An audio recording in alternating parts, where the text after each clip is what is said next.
Welcome back, better investors, to another episode here on the BI Academy channel. And I want to jump straight into it. So, of course, we had the approval of the spot Bitcoin ETF. And just to go a little bit into the differences between the spot ETF and the futures ETF, because everybody, if you don't know a lot about it, there's people that's trying to figure out, well, what's so special about the spot ETF when we've already had a Bitcoin ETF? Why is it so important and so big now? And the reason being is because a spot ETF means that the underlying asset, Bitcoin itself, has to be bought and purchased so that derivatives, which are nothing but paper assets of Bitcoin, can be sold to individual investors and pension funds, 401ks. We're going to see a lot of big money coming to this space, which of course means higher cryptocurrency prices, not just for Bitcoin, but for all of cryptocurrency as a whole. Essentially, this is something that is going to solidify cryptocurrency as an asset class, and we're going to look at those as digital assets, which they are, instead of just being cryptocurrencies, a digital form of moving money, because they do more than just that.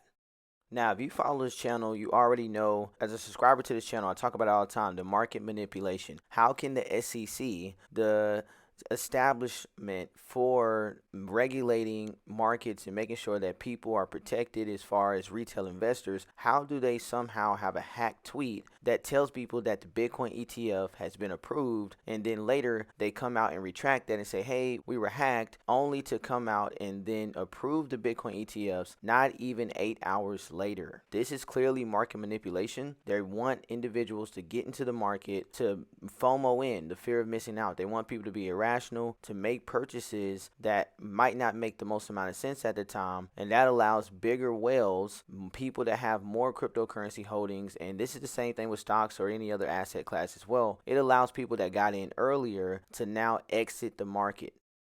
Just another example of how all this bullishness and different news is coming out and dropping to get people excited about the price of crypto, and of course Bitcoin in particular. Here's CNBC saying that crypto bulls see Bitcoin price flying above $100,000 after the ETF approval. So first you have the SEC making a mistake or getting hacked and they approve it too early, and then you have all these different news articles and news outlets saying that the price of Bitcoin is going sky high. Clearly, there's some kind of an agenda, or there is a systematic approach to getting more and more people into this market while the price is high. If you notice, when the price is at a lower point, we've only heard bad things about cryptocurrency and Bitcoin in particular.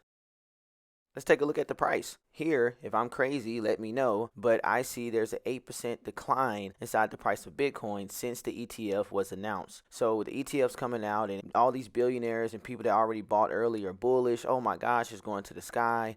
Just like the last bull run that we really saw inside of cryptocurrency, everybody kept saying how Bitcoin was going to go to $100,000. Dogecoin is going to hit $1. Did Dogecoin make it to $1? No. Did Bitcoin make it to 100,000? Absolutely not. The point is that I'm making is understanding market manipulation. So you see here that it's at $42,000, but Bitcoin actually hit a low of $38,000 before rebounding and going back above $40,000. It's important to not FOMO, fear of missing out, and get emotional about our investments. We need to be smart and understand market manipulation.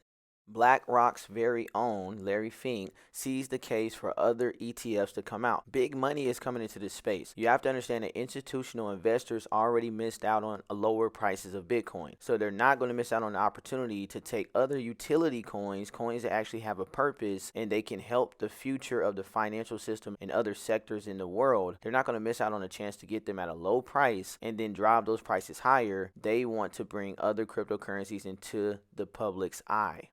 In other news, it's important to pay attention to what's going on around the world. So we see here that Britain bombs Yemen, and also to the United States is bombing Yemen as well. This is in a reaction to Yemen no longer allowing Israel to take weapons that can be used inside their war with the Palestinians through Yemen at all. They have to go around, which is harder. Anytime you have to go out your way in logistics, it's going to cost more. And of course, that adds friction between Yemen and Israel. And Israel, as we know, is an ally of the United States as well as Great Britain. So we'll see how this develops, because war is important when it comes to the market. Some things are not going to handle war so well, when other things would do very good during war times, like gold, silver, and even cryptocurrency. The last thing I wanted to cover is the price of oil and what's going on with oil. So oil drops more than 1% despite Middle East conflict. The reason why oil is going down is because not only have we found new oil reserves inside the United States of America, war in the Middle East places pressure on Middle Eastern countries to not only do business with the United States in terms of oil and other commodities, but it also forces them to use the US dollar because of our military might and their exposure and influence across the world. A more basic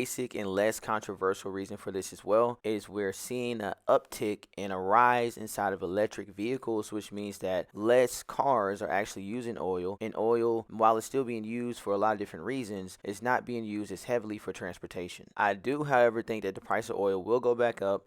With the Middle East conflict continually getting worse, we could see other countries pulled into this war, creating somewhat of a World War III. As an investor, a better investor for myself and other better investors on this channel, it might be a good idea to look at the price of oil as a nice bet while it's lower than it was, before it goes back to chase those highs. To end off this video, I want to show you what the news is saying, because the news is news for the masses. Real research and fundamental analysis, that is news for the classes, people that have money and the people that are in the know. Better investments equals a better future, and I'll see you guys inside the next video.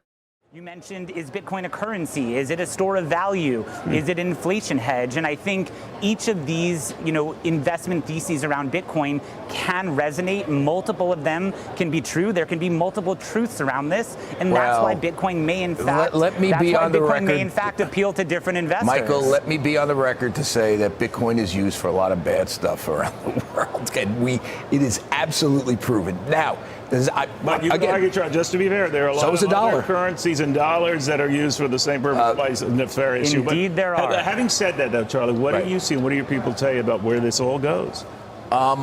Listen, I'm, just so you know, I'm apolitical with this. I can see positives with this. I mean, I can. We should stress that, much like the people you cover, you hate everyone and everything. And it's fair and balanced. Yes, and as much as I like Larry Fink, he knows I broke his chops a lot. Now, Larry Fink would say, and he's the head of BlackRock, which is one of the providers of this, along with Michael, is that, he used to be a hater and now he's not. And it's not just because he wants to make money, which he does, Michael does as well, we all do, but he's also sees that you can't change the fact that a lot of people, and I'm not talking about criminals in this case, a lot of people see Bitcoin and crypto as a store of value and increasingly an inflation hedge. I lost some ones I love, but I had to move on. I say I moved on, but I hated that you gone. Yeah, I stayed out and grind for real. From a panoramic to a drop top, I still haven't signed a deal. I've been through terrible things, I guess still trying to heal.